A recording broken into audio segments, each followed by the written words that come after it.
That's the time to create our input action. First of all, I'm just gonna change the name to player and open it up and select that plus button right here. Change the name to whatever you want. I'm just gonna put maybe player right hand would be better. And for the left one, I'm just gonna say player left hand. And after that, select the action, the new action that we have, and go to action type, change it to value. And control type, we're gonna go with axis. There we go. And if you go to the path, we have to go to XR controller, scroll down, Oculus Touch controller, and after for the right hand, and scroll all the way down and select the trigger button, and that's it. You can change the name to whatever you want. I'm just gonna call it fire because I'm gonna fire with the trigger button, and do the same thing for the left hand. Value, axis, open that up, and the path gonna be right click here is working better than left click. I don't know why, but mine is just maybe weird. I don't know. Scroll all the way down, trigger. Oh, my mistake. Trigger. There we go. And change the name to fire. You can save it and close it. And as you can see in here, we have two references for the left hand and right hand to fire that jetpack. You can drag and drop, or you can just select this and just search for fire. I'm gonna get the left hand for this one, and the force, I'm just gonna come back to it later. So that's the time to create our function to add this function to our input action reference. So we go jetpack input action reference that action that enable. So first we enable the action, the input action reference, and then we go action that performed. And here we're going to assign that function that we want. I'm just gonna call it set trigger value. And if you just wait for a second, it's gonna show you how to create that function. I'm not familiar with the shortcut with the writer, so I'm just gonna go with that. There we go. I'm just gonna bring it all the way down and just gonna save this value obj and into our trigger value that we've made before, which is a float, because it's gonna be a value between 0 to 1. That's why it's float. And we're gonna say obj, get value. It's gonna be read value, and we're gonna get float. We are done in here. The next part is we added this action. We have to remove the action in undisable. So remove it from here. First we disable it, then we remove it. Just put minus here, and there we go. So everything is done here. So just let's put debug.log and read to see what value we get. Oh, sorry. We just put trigger value here. Come back to Unity, just wait for recompiling. Everything's gonna be ready. Just hit play to see if we can read the value between 0 to 1. And if you grab your left controller, you'll see we get the value between 0 to 1. And when I press it all the way down, it's gonna be 1. And when you leave it, it's gonna be close to 0. There we go, it's working. Just we can remove this line. And that's the time to add that force to the player when we want to fly. So we go in updates, everything related to physics should be in fixed updates. Okay, we go player, rigid body, we are going to add force to player. And the direction that we are going to give the force is going to be minus transform.forward. And the reason is, I'm going to show you why I put minus forward. If you take a look at this Jetpack interactor forward direction, it's going to be our forward direction of our controller. If I hit play right now, I can show you much better. And we're going to get a null reference because of the player, so don't worry about it. There we go. We're going to come back to it later. Don't panic. And look at this forward direction. If we force ourselves that way, we're gonna be like a Superman, which we don't want. We want to have a jetpack thing, so we have to force the other direction to force ourselves backward. So we force down to push ourselves up. So we have to go minus transform forward. I hope I explained it well. I'm not sure what exactly I said, but it's good. I'm gonna add a rigid body and put a weight like 80 kilogram. And add another, I'm just gonna add it to the prefab, this one. I'm just gonna add another capsule collider here. We need that because we don't want to go through stuff. And you can add, first I'm just gonna change everything related to the radius and height and everything, and then I'm just gonna add it to the prefab. Otherwise I had to just do it another time. I'm just gonna change these things and bring that one a little bit up on the ground. It's good.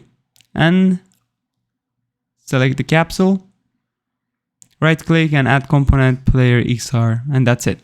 It's all good. Open Jetpack. And here we are going to calculate our force. So we are going to multiply this to the trigger value. Trigger value, there we go. So this one is going to be the value between 0 to 1, and also Jetpack force dot time dot tilde time. So these are everything that we need to force our player up, and there it gives me an error here. Let's see, what is that? Just telling me that we have to just put parentheses to just be more clear what we are doing here. So that's it. It helped us to make it more clear. And that's all we need for Jetpack. I'm just going to remove that line too. That's it. It's a pretty straightforward script, very easy. That's it.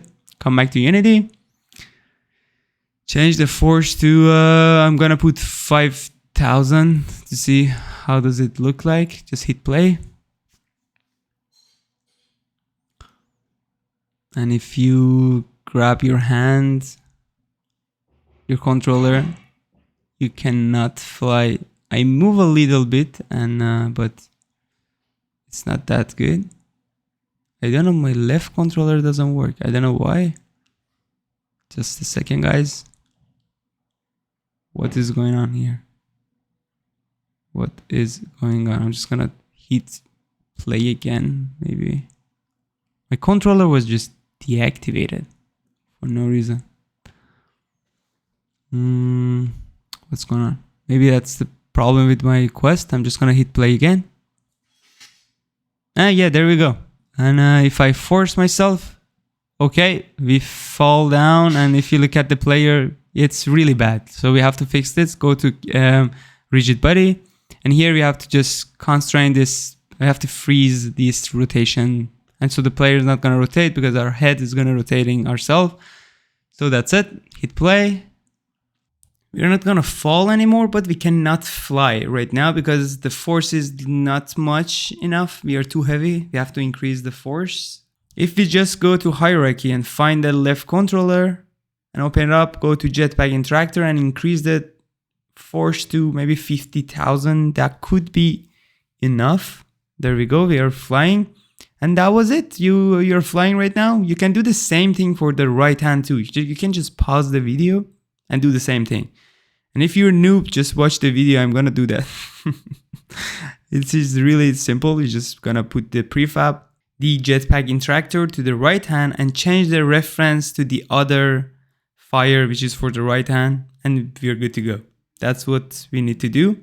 But before that, let's just modify this prefab that we have. If you just open this prefab, because we are going to have a different reference, I'm going to remove this Jetpack input action from prefab. This one, if you just open it, I'm going to remove this because each hand we're going to override it. So I'm just going to put none here. And yeah, and now I'm going to override it right here. Then I'm going to choose left hand fire. Yeah, that's it. And I'm gonna duplicate it and put it on the right hand. And the left hand is here, duplicate and drag and drop it right here.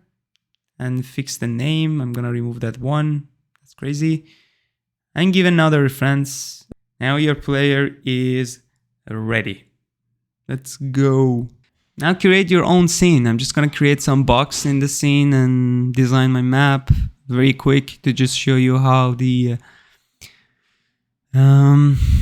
jetpack is working, which is really nice. I really like flying with that. But if the map is beautiful, it's really enjoyable. But for now, we just want to make the jetpack. But in the future video, we're gonna design everything. We're gonna design the jetpack, that particle effect. To just, I'm gonna show you later in the video to see how gonna look like. It's gonna be really nice. So yeah, I just designed my map very quick. It's really beautiful. I found it really interesting. This map is super cool. Now I'm gonna fly between these boxes with Iron Man's jetpack. We're gonna have a lot of fun right now. Let's go. You cannot fly. I don't know why, but you cannot fly. I think I missed something, and if I come back, I think the force, I forgot to change the force to 50,000. If I'm not mistaken. There we go, yeah. So just go to the prefab, change it to 50,000 or maybe 40,000. That could be enough because it's two hands adding that force. So I think 40,000 is enough. You can tweak the value to whatever you want and try something else. But 40,000, it's good. Now you can fly around. Grab your hands on the bottom. There we go.